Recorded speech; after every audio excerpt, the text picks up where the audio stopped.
Benue State, where children attending public primary schools have been stuck at home for over 8 months following a prolonged strike by their teachers.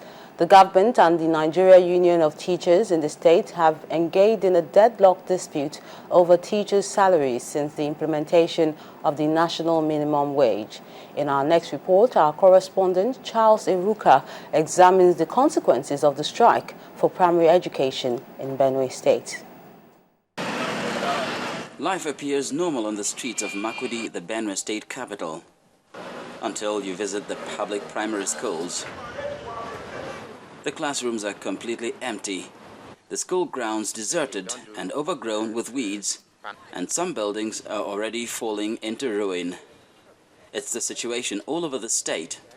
A prolonged strike action by public school teachers is exacting a heavy toll. The problem started with the implementation of a minimum wage for public servants in the state, including school teachers. When the minimum wage was approved in the state, and before its approval, I was part of the negotiation on behalf of the teachers.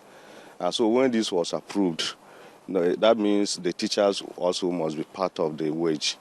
And so what we were collecting before the coming of the minimum wage was what other workers were collecting.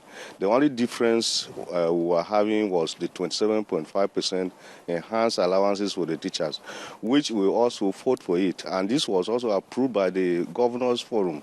What I decided to do was to appeal to the core civil servants, where ab initio we made a mistake of increasing their salary out of proportion, to at least let us take a small percentage of what we had increased for them so that we'll be able to accommodate teachers. There's no way, even if the teachers are on strike for 20 years, I can't raise 4 billion to pay on the salaries. That is practically out of place. Meanwhile, where are the children? Well, some are out in the streets struggling to make ends meet. Then let us go. If I have money, then I will go and enter high school. I don't know what I will tell government. But I wonder where they listen to school. There's small children where they enter school soon.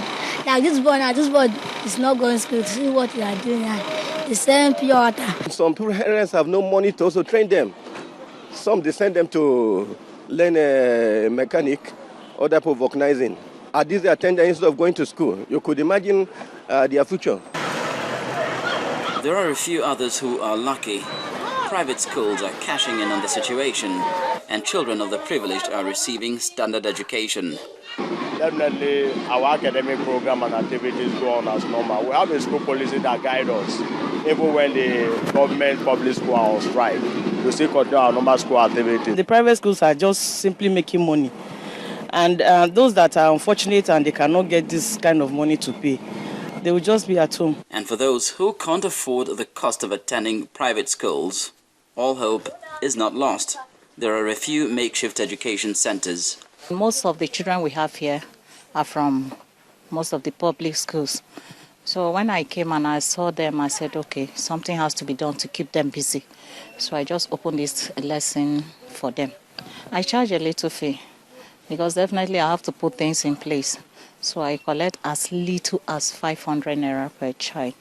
And as the battle over the implementation of wages continues to rage between the state government and teachers' union, both sides appear unwilling to concede an inch. If we know the importance of education, particularly primary education, which is the foundation of education, then we feel that the relevant stakeholders would have done all that is needful to ensure that the primary school teachers did not go on strike in the first instance.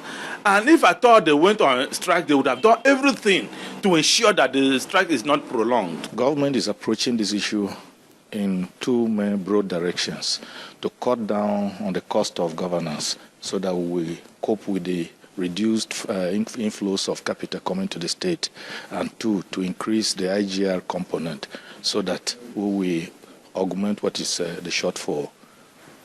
Meanwhile, many public primary school children and perhaps teachers in Benue State continue to suffer the endless holiday. The deserted schools, however, provide accommodation for the internally displaced persons fleeing herdsmen's attacks in neighboring Nasarawa and Taraba states. Now, one lesson the out-of-school children may have learned is the meaning of the adage, when two elephants clash, it is the grass that suffers. Charles Eruka, for Channels Television News.